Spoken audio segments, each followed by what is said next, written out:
Assalamualaikum warahmatullahi wabarakatuh. Di video kali ini kami akan menjelaskan mengenai penganalisis produk Gucci yang dimana akan dijelaskan oleh saya Ismiranda Wardani, lalu ada Mustika Dewi Yantifan, ada juga Nia Ramadhani, Hidayat Ifranto, Anastasia Afrida, dan juga Margareta Angelica Takelulu. Materi pertama yaitu latar belakang. Perkembangan industri fashion global sangat dipengaruhi oleh strategi pemasaran yang inovatif dan adaptif terhadap tren konsumen. Salah satu merek yang berhasil mempertahankan eksistensinya sebagai pemimpin pasar dalam industri fashion mewah adalah Gucci. Gucci ini didirikan pada tahun 1921 di Italia, dan Gucci telah berkembang menjadi simbol kemewahan, gaya hidup, dan inovasi desain. Dalam era digital dan persaingan global yang semakin ketat, keberhasilan Gucci tidak hanya bertumpu pada kualitas produk, tetapi juga strategi pemasaran yang kreatif, penggunaan teknologi, serta pemahaman mendalam terhadap perilaku konsumen. Oleh karena itu, penting untuk memahami bagaimana Gucci menerapkan konsep-konsep pemasaran sebagai positioning, segmentasi pasar, strategi harga, dan promosi dalam praktik nyata. Baik, pertama, saya akan menjelaskan tentang profil dan sejarah singkat Gucci. Gucci adalah merek fashion show mewah bersejarah yang didirikan oleh Gucci di Florence, Italia pada tahun 1921 dengan awalnya fokus pada barang berkualitas tinggi. Merek ini telah berkembang menjadi salah satu simbol kemewahan global yang menggabungkan warisan Italia dan inovasi modern. Setelah melewati berbagai tantangan termasuk konflik internal dan ringkasan di tahun 1980-an, kebangkitan Gucci di tahun 1990-an di bawah kepemimpinan Tom Ford mengubah arah merek ini dengan gaya modern dan seksi. Kini, sebagai bagian dari Kering Group, Gucci terus berkembang menonjol di industri fashion show dengan komitmen keabadian dan inklusi, serta beragam lini produk yang mencakup pakaian, aksesoris, dan parfum. Keberhasilan Gucci mencerminkan pengaruhnya di dunia fashion show dan kemampuannya beradaptasi dengan perubahan zaman. Baik, yang kedua saya akan membahas tentang visi dan misi Gucci. Yang pertama, visi yaitu menjadi simbol global dari kemewahan modern yang menggabungkan warisan Italia dengan inovasi, berkelanjutan, dan kreativitas yang tinggi. Yang kedua ada misi yaitu untuk menciptakan produk fashion show berkualitas tinggi dengan estetika yang khas dan desain inovatif, sambil mempromosikan tanggung jawab sosial dan lingkungan serta menjaga warisan budaya merek. Yang pertama, berkelanjutan atau sustainability, yang kedua, inklusi dan keberagaman, dan yang ketiga, inovasi digital. Baik, saya Nia Ramadhani akan menganalisis satu produk, dan produk yang saya pilih yaitu produk dengan merek Gucci. Analisis produk yang pertama, kita berbicara tentang kategori. Gucci berdiri di antara merek fashion mewah paling berpengaruh secara global, melambangkan keahlian dan gaya Italia. Kedua, kualitas dan material. Kualitas yang digunakan produk Gucci sangat mewah, ikonik yang memiliki perpaduan antara tradisi dan inovasi agar menciptakan kesan yang menarik. Material yang digunakan oleh Gucci kebanyakan menggunakan bahan kulit karena terkesan mewah dan juga menarik bagi selera klasik dan kontemporer. Analisis kedua, kita berbicara tentang desain dan inovasi. Evolusi kampanye pemasaran Gucci mencerminkan kemampuannya untuk berinovasi dan beradaptasi sambil mempertahankan nilai-nilai inti dari merek. Dari fokus pada keahlian dan keanggunan di tahun-tahun awal, melalui keberanian dan sensualitas era Tom Ford hingga pesona dan warisan di bawah Frida Giannini, Gucci terus-menerus mengerevitalisasi citranya. Di bawah kepemimpinan Alessandro Michele, merek ini mengadopsi pendekatan inklusif, merayakan keberagaman dan menerapkan teknologi dan berkelanjutan dalam kampanye-kampanyenya. Inisiatif seperti Carbon Neutral Challenge dan kolaborasi sosial semakin menegaskan komitmennya terhadap masa depan yang berkelanjutan. Dengan demikian, Gucci tetap relevan dan berpengaruh dalam industri mode mewah yang dinamis. Analisis yang ketiga, kita berbicara tentang strategi harga. Sebagai merek mewah, strategi penetapan harga Gucci didasarkan pada harga premium untuk mencerminkan eksklusivitas, kualitas, dan pengerjaan produknya. Titik harga yang tinggi juga membantu mempertahankan status aspiratif merek dan menargetkan konsumen kelas atas yang menghargai gengsi yang terkait dengan kepemilikan barang Gucci. Namun, merek tersebut juga menawarkan berbagai produk dengan titik harga yang tentunya berbeda hingga dapat diakses oleh basis pelanggan yang lebih luas, termasuk mereka yang mencari barang mewah dengan harga yang tingkat pemula. Perkenalkan, nama saya Margarita Angelika Takerubun. Di sini saya akan menjelaskan materi tentang positioning, target pasar dan segmentasi, demografis, psikografis, dan geografis. Yang pertama, saya akan menjelaskan tentang positioning. Gucci telah berhasil membangun dirinya sebagai salah satu merek fashion mewah terbuka dengan menciptakan identitas yang kuat melalui inovasi desain, kolaborasi, pemanfaatan pemasaran digital, dan pengalaman pelanggan yang unik. Positioning Gucci berfokus pada pencitraan yang membedakan merek ini dengan benak konsumen, yang melihatnya sebagai pilihan yang lebih avant-garde dibandingkan merek lain seperti Louis Vuitton dan Prada. Target pasar terdiri dari konsumen yang menghargai estetika dan keunikan serta kualitas produk yang lebih tinggi seperti positif konsumen terhadap merek ini didukung oleh citra yang kuat, kualitas yang konsisten, dan pengalaman berbelanja yang mewah, menjadikannya sebagai integral dari komunitas yang menghargai seni, inovasi, dan fashion. Yang berikut saya akan menjelaskan target pasar dan segmentasi. Target pasar adalah kelompok konsumen yang menjadi fokus utama dari strategis pemasaran suatu produk.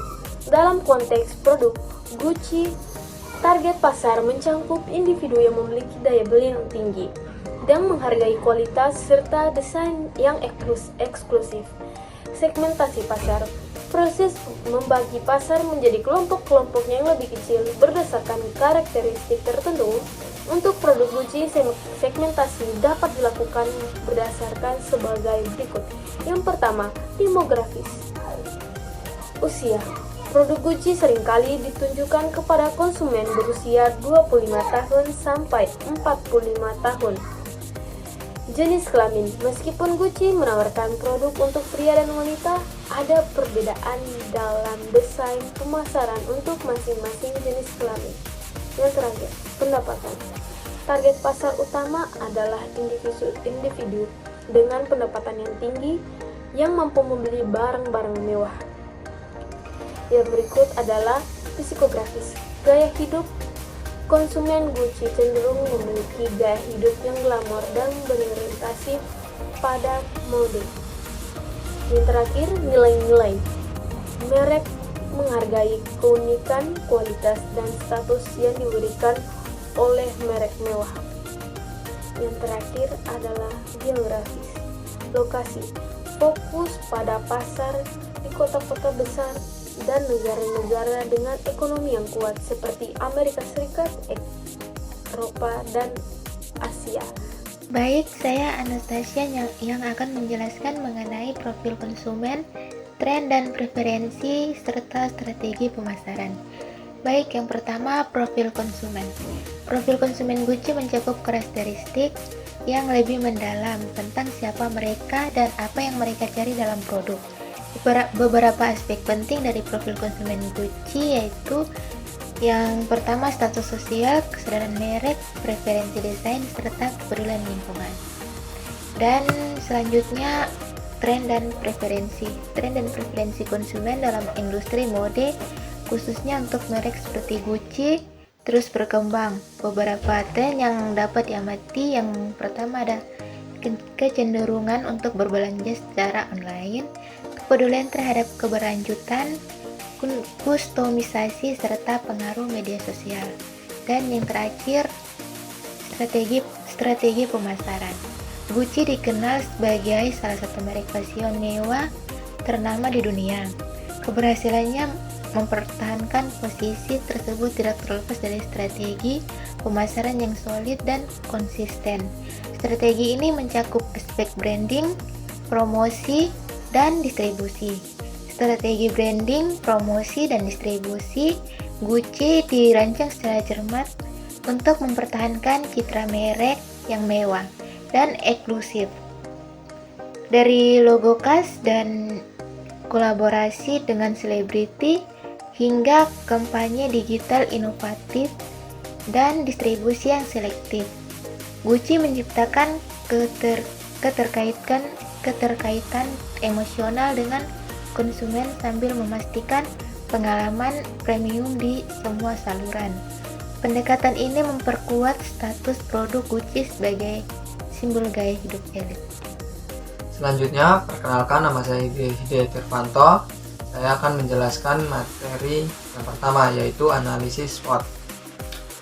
Analisis SWOT mengungkapkan bahwa Gucci memiliki kekuatan signifikan seperti warisan merek yang kuat, kualitas produk tinggi, inovasi kreatif, kehadiran global, serta portofolio produk yang beragam. Sebelum teman saya melanjutkan mengenai kompetitor, saya akan melanjutkan mengenai analisis SWOT, di mana merek ini juga menghadapi kelemahan termasuk ketergantungan pada pasar mewah, harga tinggi, kritik terhadap desain, masalah pemalsuan, dan fokus pada desain logo. Untuk memanfaatkan peluang, Gucci dapat melakukan ekspansi ke pasar berkembang, memperkuat platform digital, menawarkan personalisasi produk, mengintegrasikan teknologi dalam pengalaman retail, serta menjalin kolaborasi strategi. Di sisi lain, ancaman yang dihadapi mencakup penurunan penjualan global, persaingan ketat dari merek lain, risiko pemalsuan, tantangan dari risiko geopolitik, dan perubahan preferensi konsumen. Dengan memahami dinamika ini, Gucci dapat merumuskan strategi yang efektif untuk menjaga posisinya di industri fashion mewah global. Selanjutnya, kompetitor. Kompetitor merupakan perusahaan atau individu lain yang menawarkan produk atau jasa yang serupa dengan perusahaan kita dan perusahaan menarik konsumen dari perusahaan pasar yang sama. Selanjutnya, analisis persaingan. Analisis persaingan adalah proses mengidentifikasi langkah-langkah dalam melakukan analisis persaingan, antara lain: yang pertama, identifikasi persaingan utama. Yang kedua, evaluasi strategi bisnis persaingan.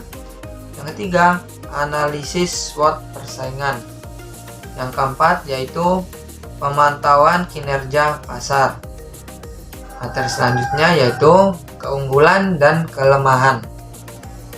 Setelah dilakukan analisis terhadap persaingan, maka perusahaan dapat mengidentifikasi keunggulan dan kelemahan masing-masing kompetitor. Kualitas produk yang lebih baik, distribusi yang luas, atau citra merek yang kuat. Sementara itu, kelemahan bisa muncul dari layanan pelanggan yang buruk, keterbatasan inovasi, atau ketergantungan pada satu segmen pasar. Materi terakhir yaitu kesimpulan. Gucci tetap menjadi salah satu merek fashion mewah terkemuka sejak 1921. Berkat strategi inovatif, kerajinan tangan yang unggul, dan branding yang kuat, meskipun menghadapi tantangan harga tinggi dan risiko pemalsuan, Gucci memiliki peluang signifikan di pasar digital dan negara berkembang. Dengan pendekatan yang menekankan keunikan dan progresivitas, merek ini terus relevan di kalangan konsumen muda, mempertahankan posisinya di tengah persaingan ketat dengan merek lain seperti Louis Vuitton dan Prada. Sekian materi yang dapat kami sampaikan. Kami mohon maaf apabila ada kata-kata yang salah dari video ini dan mohon dimaafkan. Dan juga semoga materi yang kami sampaikan bisa bermanfaat bagi kita semua. Sekian, wassalamualaikum warahmatullahi wabarakatuh.